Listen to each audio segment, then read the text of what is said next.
Good morning, class. Good morning, my dear students of class 9. How are you today? I hope you are doing very well in your homes.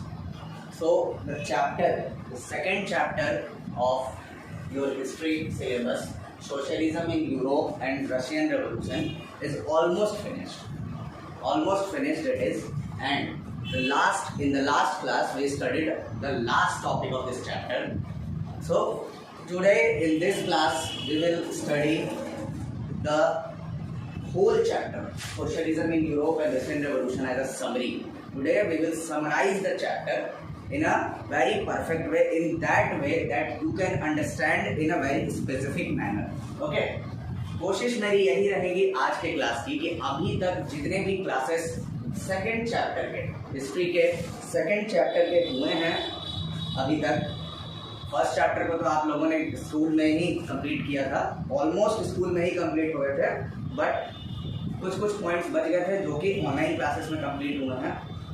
Second chapter हम लोगों ने totally online ही किया है, ठीक है। Second chapter हम लोगों को तो मौका मिला नहीं पढ़ने का, हम लोगों ने ऑनलाइन ही पढ़ा है।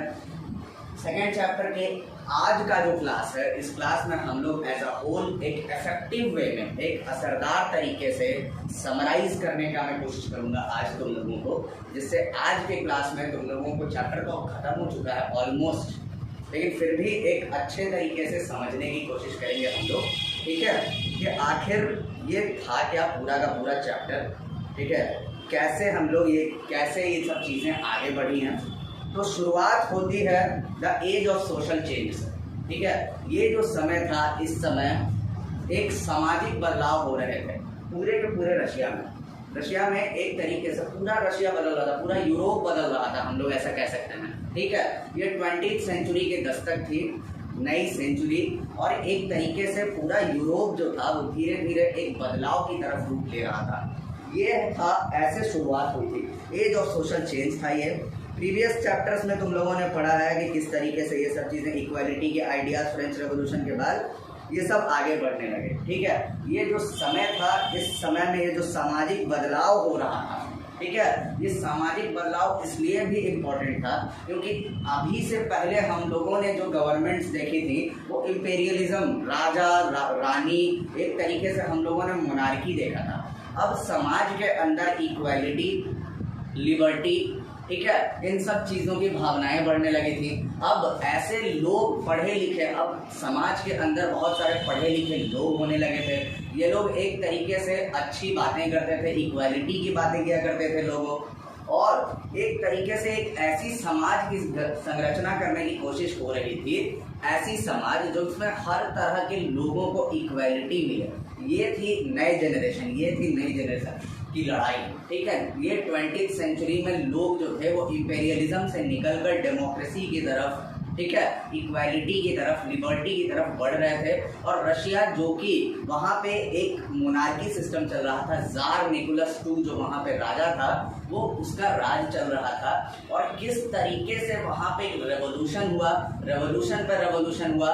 कौन कौन से लोग थे जिन्होंने रशियन रेवोल्यूशन में हिस्सा लिया, लिबरल्स कौन थे, रेडिकल्स कौन थे, कंजर्वेटिव्स कौन थे, इन सारे लोगों को हम लोग एक बार फिर से समराइज्ड वे में, शॉर्ट में, बहुत अच्छे से समझने की कोशिश करेंगे आप और हम, ठीक है। तो सबसे पहला पॉइंट जो था, ये जो समाज, जो सोशल चेंज जो हो रहा था पूरे यूरोप में और रशिया के अंदर, उसमें 3 तरह के लोग, ठीक है। ये 3 तरह के लोग नए, समझ लो कि एक नए जमाने के, नए विचारधारा के लोग थे जो चेंज में बिलीव करते थे, ठीक है। पहले थे लिबरल्स, दूसरे थे रेडिकल्स और तीसरे थे कंजर्वेटिव्स। कौन कौन से लोग थे भाई? One of the groups which hope to the change with the society were the liberals. Liberal, सबसे पहले लिबरल्स के बारे में बताया जा रहा है। एक ऐसा ग्रुप था ये लिबरल जो कि सोसाइटी में बदलाव को देखता था, ठीक है। ये सोसाइटी में एक तरीके से चेंज में बिलीव करता था, बदलाव में बिलीव करता था। लिबरल्स लोग एक ऐसा देश चाहते थे जिसमें हर तरह के रिलीजन को, हर तरह के लोगों को बर्दाश्त किया जाए और हर तरह के लोग एक साथ मिलके इस समाज की संरचना में काम करें। ये लिबरल्स थे। हम लोग इस समय यूरोपीय, ज़्यादातर समय ये लिबरल्स जो थे वो यूरोप में हर तरह के धर्म को एक समाज में जगह देने की बात करते थे। लिबरल्स वो लोग होते थे जो हर धर्म हर जाति के लोगों को समाज में जगह देते थे। ठीक है, ये लिबरल्स थे, ये सबसे पहले तरह के लोग थे। ज़्यादातर लोग यूरोप में इन्हीं तरह के लोग थे। However, there were not Democrats, they did not believe in universal adult franchise and right to every citizens to vote। लेकिन सबसे बड़ी एक और पॉइंट थी इन लोगों में, यूनिवर्सल एडल्ट फ्रेंचाइज इस समय तक ये लिबरल्स बिलीव नहीं किया करते थे। यूनिवर्सल एडल्ट फ्रेंचाइज मतलब right to vote for every person, इसमें बिलीव नहीं करते थे लिबरल्स। दूसरे जो बहुत इंपॉर्टेंट ग्रुप्स थे दूसरे वो थे radicals. Who were the radicals? Radicals wanted a nation in which government was based on the majority of country's population। Radicals वो लोग थे जो कि एक ऐसी गवर्नमेंट चाहते थे जो कि बेस्ड हो मेजोरिटी ऑफ द पॉपुलेशन पर, मतलब देश के अंदर जो भी पॉपुलेशन मेजोरिटी में होगा उसी की सरकार बनेगी। ठीक है, और माइनॉरिटी पॉपुलेशन को उस तरीके से उन पे ध्यान नहीं दिया जाएगा। तो रेडिकल्स एक तरह से वो लोग, रेडिकल्स का हिंदी मतलब होता है कट्टरपंथी लोग। ठीक है, कट्टरपंथी लोग उन लोगों को कहा जाता है बच्चों जो लोग कट्टर होते हैं, वो लोग अपने धर्म को लेके बहुत कट्टर होते हैं। तो रेडिकल्स वही लोगों को, उन्हीं लोगों को कहा जाता था। ठीक है, ये थे radicals. And now who were the conservatives? Conservatives भी भाई एक बहुत इंपॉर्टेंट चीज था। Who were the conservatives? Conservatives were oppose to radicals and liberals. Conservatives radicals को भी के आइडियल्स को भी अपोज करते थे और लिबरल्स के भी। After the French revolution however even conservatives had opened their minds to the need for change. ये बदलाव में बिलीव तो करते थे। ठीक है, फ्रेंच रेवोल्यूशन के बाद से इन्होंने कंजर्वेटिव्स ने कंजर्वेटिव्स कंजर्व होके रहना मतलब संभल के रहना। ये ऐसे लोग थे कंजर्वेटिव जो बदलाव में बिलीव तो करते तो थे, but behind they did not want to leave their orthodox ideals. जो पूर्वजों से, जो पहले से जो चलते आ रहा है प्रथा, उनको साथ लेकर चलने में ये बिलीव करते थे। Conservatives had been gradually opposed to the ideas of change. पहले के ज़माने में ये कंजर्वेटिव वो लोग थे जो आइडियाज ऑफ चेंज में बिलीव नहीं करते थे, मतलब बदलाव में बिल्कुल बिलीव नहीं करते थे। लेकिन समय के साथ धीरे धीरे इन्होंने अपने आप को बदलना शुरू किया और ये वो लोग थे जो अपने ऑर्थोडॉक्स विचारों को, मतलब पुराने रूढ़िवादी विचारों को साथ में लेकर चला करते थे। और इनका कहना बस इतना सा था कि अगर समाज में किसी भी तरह का कोई बदलाव होगा तो इन विचारों को, हमारे पुराने विचारों को छोड़ा नहीं जाएगा। They were the conservatives. Next, industrial society and social change. इस समय तक एक इंडस्ट्रियलाइजेशन का दौर आ चुका था पूरे के पूरे यूरोप में। ब्रिटेन जो कि इंडस्ट्रियलाइजेशन उसके देश में बहुत पहले शुरू हो चुका था। ब्रिटेन, जापान जैसे देश जो कि इंडस्ट्रियलाइजेशन की तरफ बढ़ चुके थे, और रशिया जैसा देश जो कि इतना बड़ा होने के बावजूद उस तरीके से आगे नहीं बढ़ पा रहा था। तो इंडस्ट्रियल और सोसाइटी का चेंजेस कैसे हो रहा था रशिया में। ठीक है, पॉलिटिकल ट्रेंड ये था। अब पूरा का पूरा रशिया का समय बदल चुका था। ठीक है, अब धीरे धीरे it was a time of profound social and economic changes. It was a time when new cities, नए शहर बन रहे थे, नए रेलवे लाइंस बिछ रहे थे। ये जो समय था ये ऐसा समय था। इंडस्ट्रियलाइजेशन पूरी दुनिया में एक बहुत बड़ा मुद्दा था, क्योंकि ब्रिटेन को लोगों ने देख चुका था, लोगों ने देख लिया था कि ब्रिटेन किस तरीके से इंडस्ट्रियलाइजेशन के दौर से आगे निकला और कैसे कैसे इंडस्ट्रियलाइजेशन के दम पे वो दुनिया में इतना बड़ा बना। तो लोगों को इंडस्ट्रियलाइजेशन का मतलब समझ में आ गया था। सोशल चेंज, समाज जो था रशिया के अंदर वो अब धीरे धीरे बदल रहा था। अब लोगों को उस तरीके से लोगों को वैल्यूज दिया जाने लगा था। अब जो थे, अब वर्कर्स को उस तरीके से ट्रीट नहीं किया जा रहा था। ऑल्दो रशिया के अंदर जितने भी इंडस्ट्रीज जो थे वो सर्टेन इंडिविजुअल्स के हाथ में थे। ठीक है, ऐसे लोगों के हाथ, मतलब प्राइवेट प्रॉपर्टीज थी। ज़्यादातर जो इंडस्ट्रीज वगैरह जो थी रशिया के अंदर वो प्राइवेट प्रॉपर्टीज थी। वो सर्टेन इंडिविजुअल्स, किसी कंपनी, किसी लोगों के हाथ में, किसी सर्टेन पर्सन के हाथ में, ग्रुप ऑफ पीपल के हाथ में। इस तरीके से रशिया के अंदर सारी की सारी कंपनीज और सारी की सारी इंडस्ट्रीज उस समय तक थी। लिबरल्स और रेडिकल्स वो चाहते थे कि प्रॉपर्टी ओनर्स और एम्प्लॉयर्स जो लोग हैं ज़्यादातर लोग जो इंडस्ट्रियलिस्ट थे जिनके हाथ में ये सारे के सारे इंडस्ट्रीज थी वो लिबरल्स थे या तो रेडिकल्स थे, ठीक है। यही लोग सारे के सारे प्रॉपर्टीज ओन करते थे। Many nationalist liberals and radicals wanted revolution to put an end the kind of government established in Europe in 1815। In France, Italy, Germany and Russia, they became revolutionaries and wanted to overthrow existing monarchs. जितने भी वहाँ पे लोग थे, ये liberals, radicals और जितने भी लोग थे, ये लोग सबसे पहली बात ये थी कि ये लोग मोनार्की से छुटकारा पाना चाहते थे। जिस तरीके की सरकार यूरोप में 1815 के बाद से बनती रही थी, 1815 जब तुमने पढ़ा था फर्स्ट चैप्टर में फ्रेंच रेवोल्यूशन में, 1815 में नेपोलियन बोनापार्ट को हरा के सारी की सारी कंट्रीज जो थी वो इंपेरियलिज्म की तरफ बढ़ चुकी थी। तो 1815 के बाद से रशिया में भी वैसे ही इंपेरियलिज्म थी। तो ये लोग चाहते थे किस किसी भी तरीके से यूरोप में जिस तरीके का बदलाव आया है उसी तरीके का बदलाव रशिया में भी आए। ये सारी चीज़ें धीरे धीरे हो रही थी। अभी हम लोग, ये फर्स्ट वर्ल्ड वॉर से पहले की कहानियां हैं, ठीक है। फर्स्ट वर्ल्ड वॉर से पहले रशिया में किस किस तरह की सोसाइटी थी। उसके बाद आया the coming of socialism in Europe. Socialism, समाजवाद, ठीक है, किस तरीके से समाजवाद यूरोप में आया और यूरोप में समाजवाद आने के बाद क्या क्या चीज़ें यूरोप में हुई।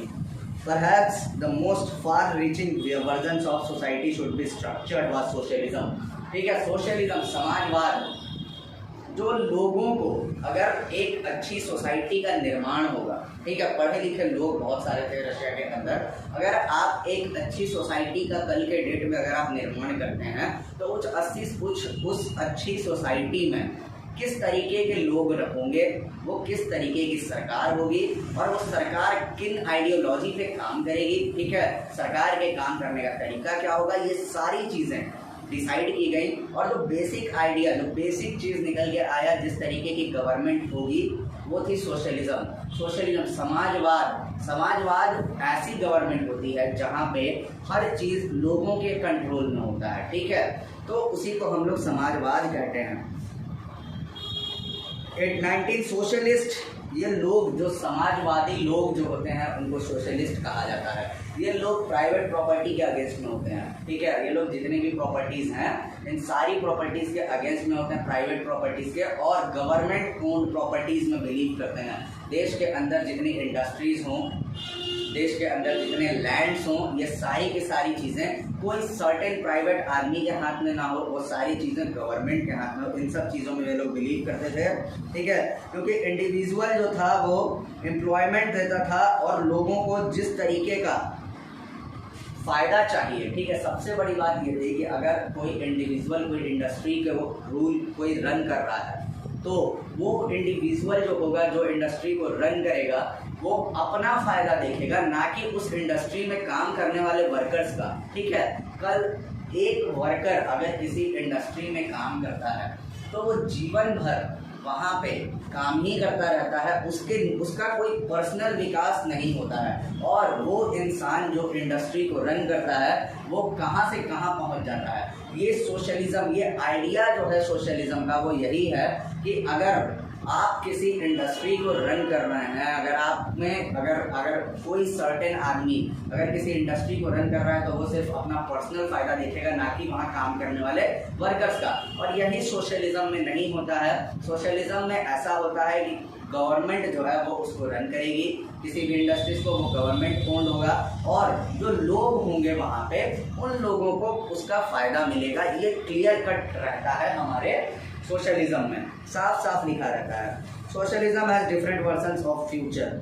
सम believe that idea of cooperatives. Socialism अलग अलग तरीके से लोगों ने डिसाइड किया था, ठीक है। हर किसी का अलग अपना अपना सोशलिज्म का व्यू था, पॉइंट ऑफ व्यू था रशिया में, ठीक है। क्लियर कट बात है कि कोई ऐसे देखता था कि सोशलिज्म, समाजवाद ऐसा होगा जिसमें सारे लोग एक साथ मिलकर कोऑपरेटिव तरीके से कोई इंडस्ट्री चलाएंगे, या फिर सारी जितने भी इंडस्ट्रीज होंगी वो लोगों के, गवर्नमेंट के हाथ में होंगी, या फिर जितने भी इंडस्ट्रीज होंगी वो पब्लिक ओन्ड होंगी। तो अलग अलग पॉइंट ऑफ व्यू था सोशलिज्म का। समाजवाद को लोग अलग अलग तरीके से देखा करते थे रशिया में। सपोर्ट सोशलिज्म को सपोर्ट भी हुआ। सबसे बड़ी बात ये थी कि एक ऐसी आइडियोलॉजी थी रशिया के अंदर जिसको सपोर्ट मिलना एकदम कॉमन था, नॉर्मल सी बात थी कि अभी तक इससे पहले जितनी भी तरह की गवर्नमेंट्स आई थी रशिया में, उन सारे गवर्नमेंट्स को इस तरह का किसी ने आइडियोलॉजी नहीं अपनाया था। ये सिर्फ और सिर्फ सोशलिज्म की आइडियोलॉजी अपनाई गई रशिया में। अब एक चीज़ बताता हूँ मैं तुम लोगों को, बेसिक पॉइंट है। तुम सोचते होगे सोशलिज्म और कम्युनिज्म दोनों लगभग सेम है, ठीक है। कार्ल मार्क्स के बारे में अभी बताया जाएगा। कार्ल मार्क्स के बारे में बताने से पहले मैं आप लोगों को कुछ बता दूं कि आखिर सोशलिज्म और कम्युनिज्म में डिफरेंस क्या है, ठीक है। सोशलिज्म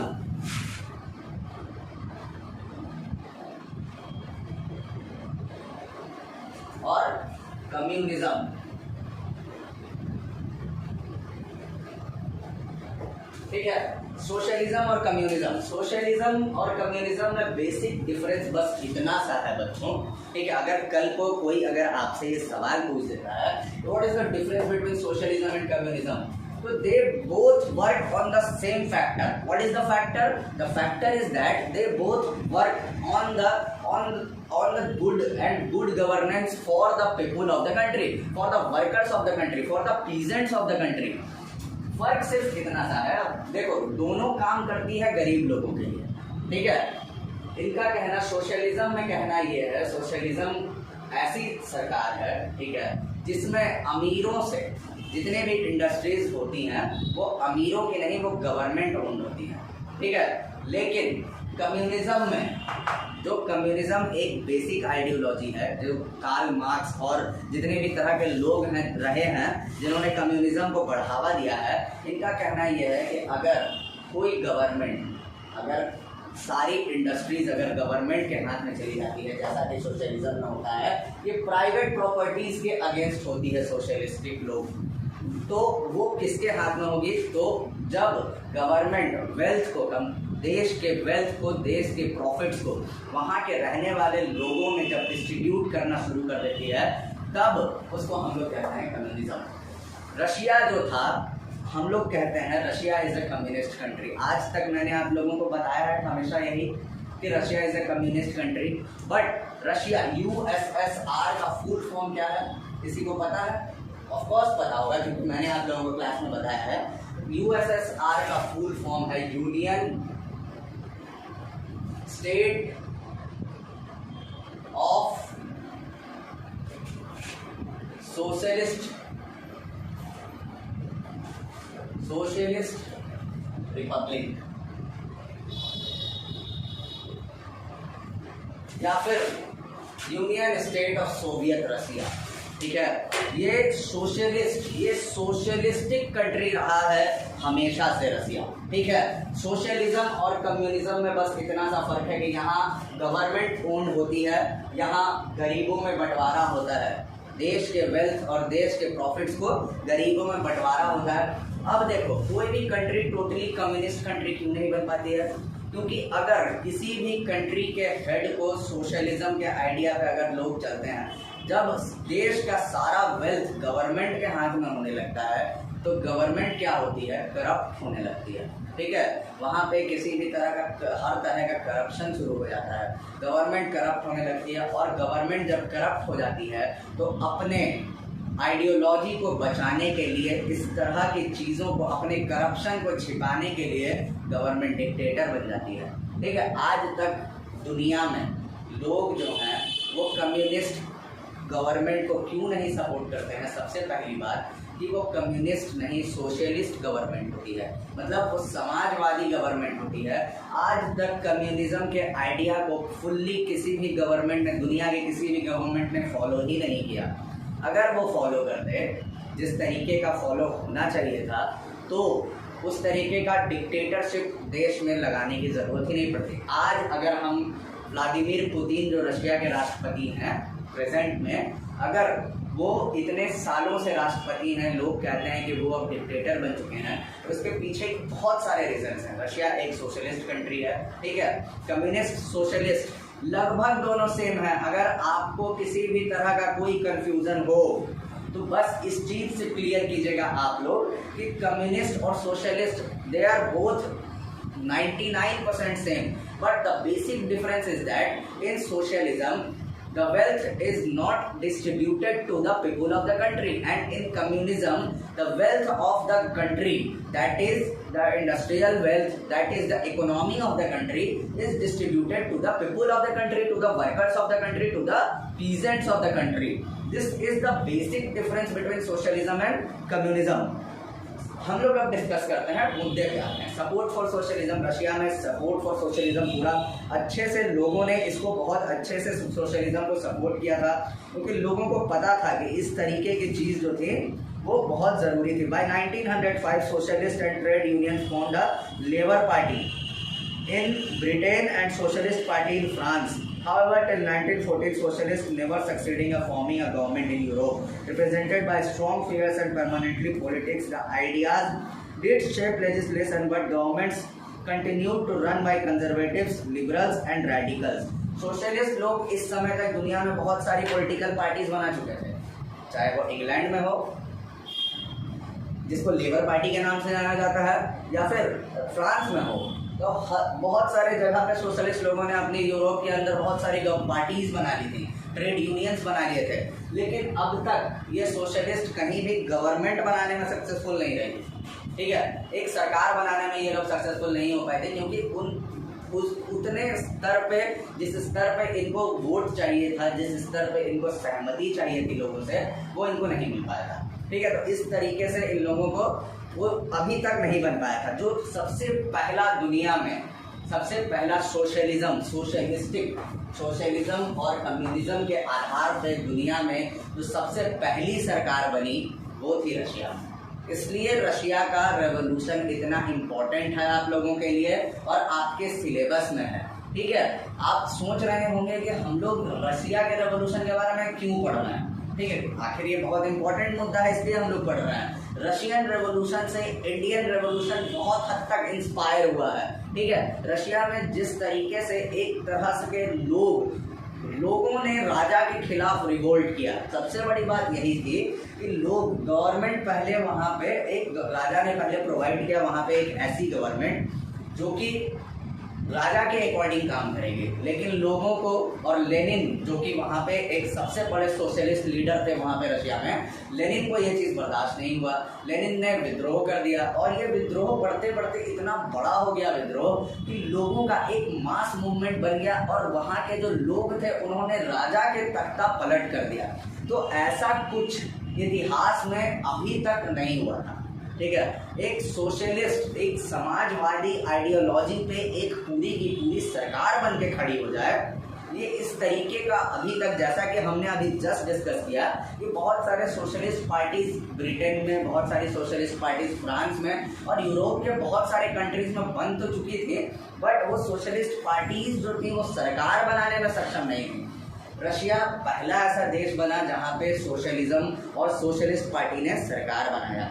रशियन रेवोल्यूशन जो कि एक बहुत बड़ा चीज़ था, रशिया में जो रेवोल्यूशन हुआ इसने सिर्फ रशिया नहीं पूरी दुनिया पे प्रभाव डाला। ठीक है, रशियन रेवोल्यूशन से पूरी दुनिया पे प्रभाव पड़ा और जो लोग थे खासकर इंडिया के अंदर, जैसे इंडिया के अंदर जो बड़े बड़े रेवोल्यूशनरी जैसे भगत सिंह, चंद्रशेखर आज़ाद, सुभाष चंद्र बोस, जवाहरलाल नेहरू, इन लोगों के दिमाग में सोशलिज्म की आइडियोलॉजी इस तरीके से घर कर गई कि जब रशिया जैसे बड़े कंट्री में, जहाँ पे जार निकोलस II जैसे इतने बड़े राजा वहाँ पे रूल कर रहे थे इतने सालों से, वहाँ पे लोगों ने सोशलिज्म की आइडियोलॉजी पे आके वहाँ पे विद्रोह किया और वहाँ पे जीता भी। तो ये आइडियोलॉजी इसलिए बहुत इम्पोर्टेंट थी लोगों के लिए। जितने भी रेवोल्यूशन हुए, चाहे वो तुम अक्टूबर का रेवोल्यूशन देख लो, ठीक है, सोशलिज्म इन रशिया किस तरीके से कार्ल मार्क्स और फ्रेडरिक एंजेल्स, जो दो लोग थे जिन्होंने सोशलिज्म के आइडियोलॉजी को रशिया में फैलाया, कार्ल मार्क्स और फ्रेडरिक एंजेल्स, ये दो इंसान का नाम आप बहुत अच्छे से याद रखेंगे। कार्ल मार्क्स लिख दे रहा हूं मैं, कार्ल मार्क्स और फ्रेडरिक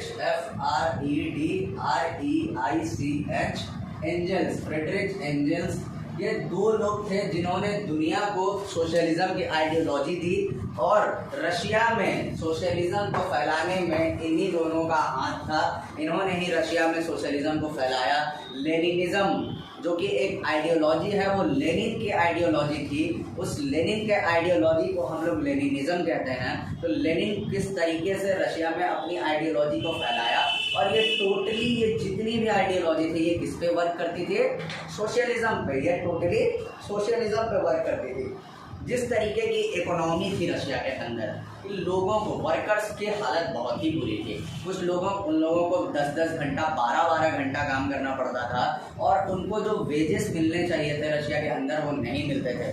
तो इस तरीके का जो माहौल था, ये माहौल बदलना बहुत ज़रूरी था। सबसे पहला जो रेवोल्यूशन हुआ है ट्रिब्यूलेंट टाइम। ट्रिब्यूलेंट टाइम कहते हैं उस समय को जब समय स्थिर ना रहे, ठीक है। 1905 का रेवोल्यूशन, 1905 का रेवोल्यूशन जो था वो सबसे पहला, one of the first revolution था रशिया के अंदर, ठीक है। कैसे हुआ था भाई?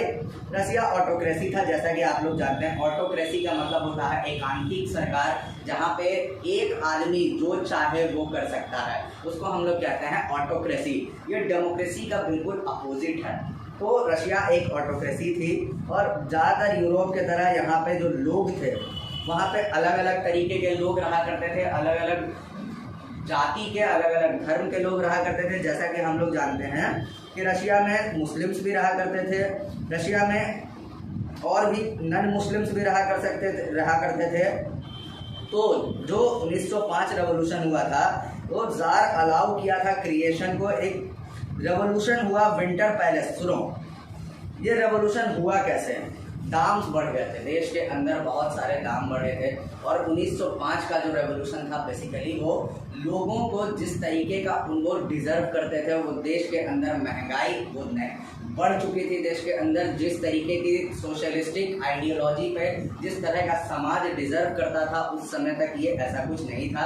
राजा कुछ भी नहीं कर पा रहे थे, और दिन पे दिन महंगाई जो थी वो बढ़ती जा रही थी। तो 1905 रेवोल्यूशन जो था, वो 100 वर्कर्स, 100 वर्कर्स ने अगेंस्ट में, राजा के अगेंस्ट में उन्होंने विद्रोह कर दिया था। और यही था 1905 का सबसे पहला रेवोल्यूशन। और इस रेवोल्यूशन के बाद राजा को एक चीज़ समझ में आ गई कि हमें अब अपने ऑटोक्रेटिक जो चाहे वो करना मेरे अधिकार में नहीं है। तो राजा ने क्या किया? एक इलेक्टेड कंजर्वेटिव पार्लियामेंट, एक दूमा, यहाँ से राजा ने अपना खेल खेलना शुरू किया। राजा ने एक इलेक्टेड, एक लोगों के द्वारा चुन के आए कुछ लोगों की टीम को वहाँ के इंटरिम गवर्नमेंट के तौर पे बना दिया, ठीक है। इंटरिम गवर्नमेंट का मतलब होता है जो राजा के कहने पे काम करती है, जैसे ही गवर्नमेंट, उसको कहते हैं हम लोग इंटरिम गवर्नमेंट। तो इस तरीके से वो अब राजा के कहने पे काम करने लगी। लेकिन जो लोग थे रशिया के अंदर, वो डिससेटिस्फाइड थे उस तरह की गवर्नमेंट से। उनका कहना ये था कि हम लोग इस तरह की गवर्नमेंट से डिससेटिस्फाइड हैं, हम लोग को ये गवर्नमेंट ने किसी भी तरीके से हमारे अच्छे के लिए कोई काम नहीं किया। उसी बीच फर्स्ट वर्ल्ड वॉर शुरू हो गया। दुनिया में जब फर्स्ट वर्ल्ड वॉर शुरू हुआ, तो रशिया को उसमें हिस्सा लेना लाजमी था। रशिया जो कि एक बहुत बड़ा कंट्री था, और अलाइड पावर के साथ मिलकर रशिया को लड़ना था। देखो, European alliance, Germany, Austria, Turkey, 3 country थी जो एक्सिस पावर में थी। देखो यहाँ पे समझो, एक्सिस और अलाइड, ये 2 कंट्री थी जो रशिया में फर्स्ट वर्ल्ड वॉर और सेकेंड वर्ल्ड वॉर लड़ रही थी। अलाइड में थे फ्रांस, ब्रिटेन, रशिया, ये कंट्रीज थे अलाइड में। एक्सिस में थी जर्मनी, टर्की, ऑस्ट्रिया।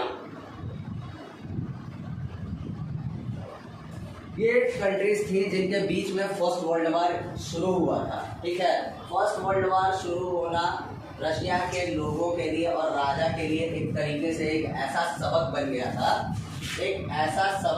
था, जिससे अब वो उभर पाना उसके लिए बहुत मुश्किल था। फर्स्ट वर्ल्ड वॉर वहाँ पे बहुत सारे लोगों को तबाह कर दिया, और जिस तरीके से वहाँ पे माहौल जो पहले ही राजा के खिलाफ बन चुका था, फर्स्ट वर्ल्ड वॉर के बाद और भी माहौल खराब हो गया। दूसरा रेवोल्यूशन हुआ फरवरी में पेट्रोग्रेड, जो कि वहाँ पे एक शहर है, जो मॉस्को और पेट्रोग्रेड जो कि two of the most biggest cities of Russia के रूप में ये माना जाता था।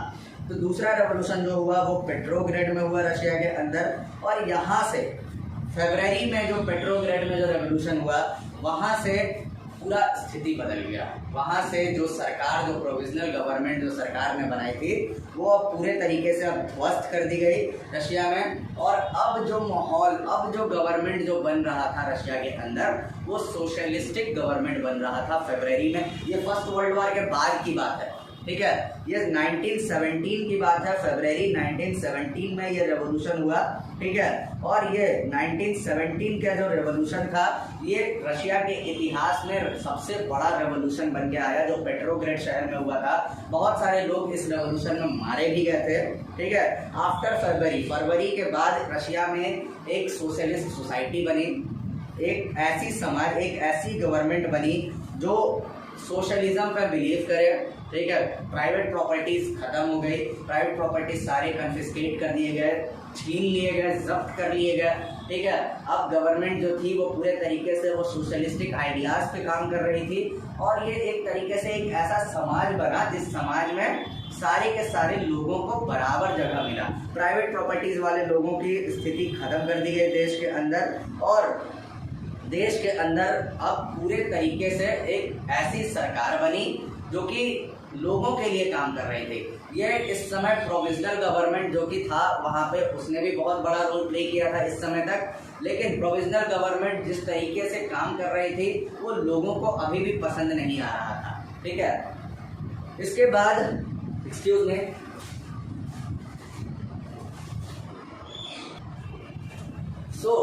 क्लास इसके बाद जो रशिया के अंदर जो भी माहौल था वो सोशलिस्टिक माहौल था, और जो भी वहाँ पे एक सोशलिस्ट सोसाइटी बन के तैयार हुई वो रशिया के लोगों के लिए ही काम कर रही थी, ठीक है।